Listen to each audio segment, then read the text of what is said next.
শীত চলে এসেছে আর পিঠা না বানালে কি হয়। আসসালামু আলাইকুম, কেমন আছেন সবাই? আলহামদুলিল্লাহ আমি ভালো আছি। চলে আসলাম নতুন আর একটা ভিডিও নিয়ে, অবশ্যই ধৈর্য সহকারে দেখবেন।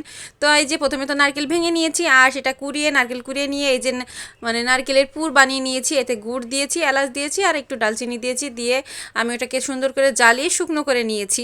মানে এটাই হচ্ছে মূলত হচ্ছে আমার আজকে পিঠার মূল উপকরণ। কেননা আমি পুলি পিঠা বানাবো, কেননা আমি এটা ছাড়া পারি না। তো আমি পারি না তো কী করবো বলুন। এখন এটাই আমার মূল অস্ত্র। এটাই আবার এটা কি পারি, আবার এটা হচ্ছে এটাই আমার হাজব্যান্ড খুব পছন্দ করে। এই দিক থেকে একটা বেঁচে গিয়েছি, কেননা যেটা আমি পারি সেটাই তার ফেভারিট একটা পিঠা।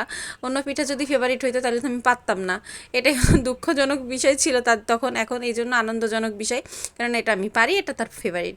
তো এই পর্যায়ে হচ্ছে আমি এই যে ছোটো মানে রুটি, একটা বড় রুটি বানিয়ে নিয়েছিলাম। আমি কিন্তু বানাই হচ্ছে এটা হচ্ছে আটা দিয়েই বানাই। আমাদের বাড়িতে তো চালের গুঁড়া দিয়েই বানাই, কিন্তু আমি এটা আটা দিয়েই বানাই।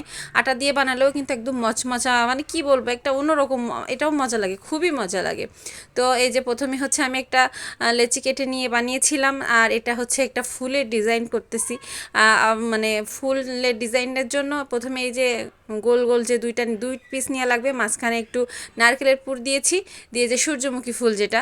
আর মানে যখন চামচ দিয়ে ডিজাইন করা লাগে, চামচে কিন্তু আটা বা তেল মানে লাগায় নিয়ে নিয়ে বারবার হচ্ছে ব্যবহার করতে হবে।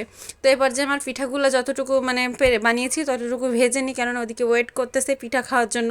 তো দ্রুত যে কয়টা বানাইতে পেরেছিলাম সেইগুলো মানে ফার্স্ট হচ্ছে তাড়াতাড়ি দিয়ে নিয়েছি, কেননা সবাই ওয়েট করতেছে পিঠা খাবে। আর সন্ধ্যার সময় গরম গরম পিঠা আসলে ঠান্ডার সময় খুবই ভালো লাগে। তো এ পর্যায়ে হচ্ছে আমি পিঠাগুলো সব ভেজে নিয়েছি লাল লাল করে। এই পিঠা কার কার পছন্দ অবশ্যই কমেন্টস করে কিন্তু আমাকে জানাবেন, কেননা আমি কিন্তু খুব একটা পছন্দ করি না, কিন্তু আমার হাজব্যান্ড পছন্দ করার কারণে এটা আর সহজও বানাইতে, এজন্য আমি এখন এটা পছন্দও করি আর বানিয়ে তাদেরকে দিয়ে আমি ফ্রিজেও রেখে দিই ফ্রোজেন করে।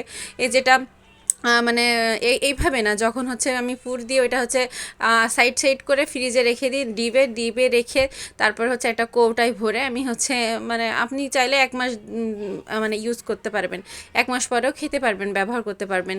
এটা আমি করি মাঝে মধ্যে, মানে এইভাবে আমি অন্য কিছু করে ফ্রিজে রেখে দিই। তো এই যে আমার পিঠাগুলো কিন্তু ভাজা হয়ে গিয়েছে।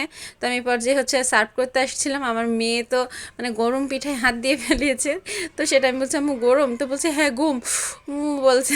আর কি বলবো, ছোট মানুষ। তারপরে হচ্ছে আমি অন্য এই যে সূর্যমুখী পিঠা ছিল এগুলো ভেজে নিয়েছি। বাই বাই, আল্লাহ হাফেজ।